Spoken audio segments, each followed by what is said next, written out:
This clip is brought to you by SaveWithConrad.com.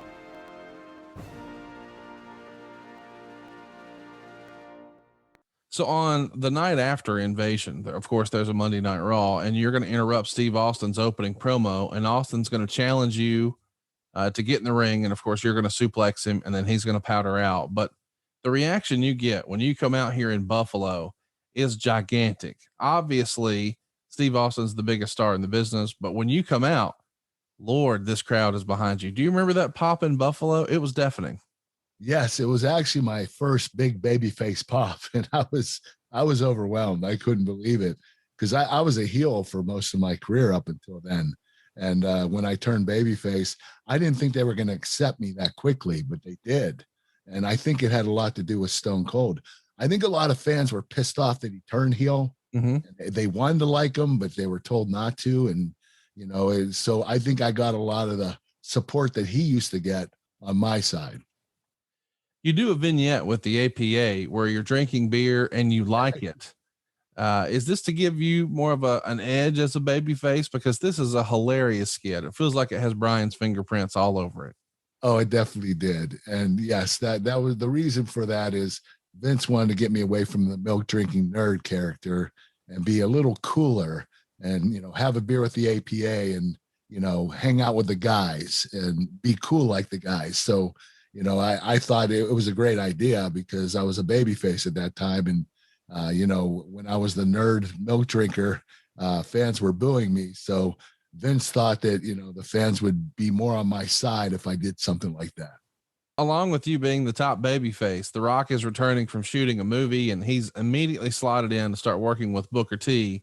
And it's a real vote of confidence in your ability to draw and be a top babyface because with The Rock returning, after Steve Austin putting him on the shelf, they don't immediately go back to that program, which I think a lot of people would have assumed, like we're fresh off of WrestleMania 17. We're going to put these guys back together, but that's not the case. I'm sure you're excited to see The Rock back because that means, you know, houses are going to be good and he's a big draw, but at the same time, it's got to be like, wait a minute. They're not just going right back to Austin here. Damn. That's pretty cool.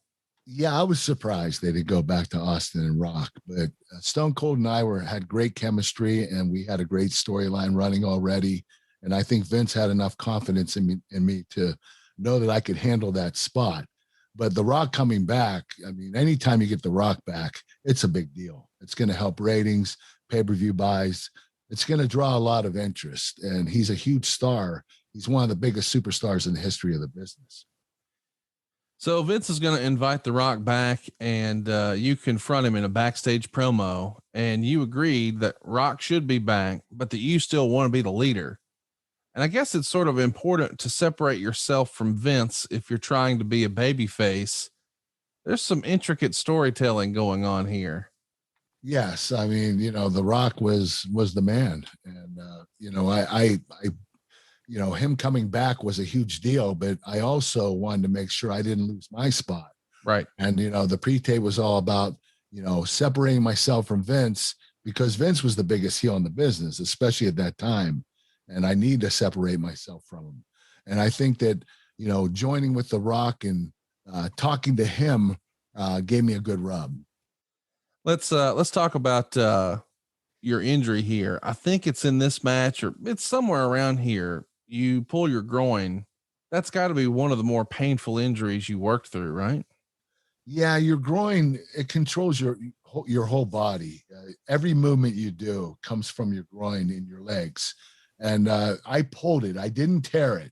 So it wasn't a really serious injury, but it could be. And I had to be very careful that I didn't tear it any more than I did. And it hurt like a son of a gun. Anytime I would step or squat or do any type of movement, I would get a sharp pain go right down my leg. And it was really difficult to work with. You just have to wait it out. Eventually it'll heal, but the pain is unbelievable. The next night in DC, you finally challenge Steve Austin for the WWF World Title, and then you lead the crowd in the Pledge of Allegiance. Of course, Lance Storm's going to interrupt you, and it leads to you versus Lance later on that night. Of course, you're going to win with the ankle lock. but you come out of there with a busted eye in a match from, I think, your gold medals cutting you. What do you remember about working with Lance and how the medals wound up cutting you? Well, the gold medals, they were from when I was a child, and it's a perfect length where the gold medals that drop down to my chest right here. And when I would bump, anytime I would do any kind of move and I would bump, the medal would pop up and hit me directly in the eye, one or the other. I did it at least 5 times in my career, and that was one of them. But Lance was a great worker. I loved working with him. He had great skill, great in-ring technician, little bit dry personality, but other than that, Lance was a great worker. It's fun to see this concept of you doing the Pledge of Allegiance. What do you think of that creative? That's awesome. I think it's goofy as hell.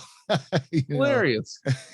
It's really patriotic, and it can be kind of nerdy, but at the time it wasn't. The fans were behind me and they were doing it too, and it was pretty awesome.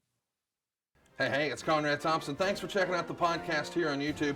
Be sure to hit the subscribe button and the notifications bell so you get a notice anytime we upload some new content. And go save yourself some money right now. If you're in a 30-year loan or you have credit card debt, it's not a matter of if I can save you money. It's a matter of how much. Find out right now for free at SaveWithConrad.com.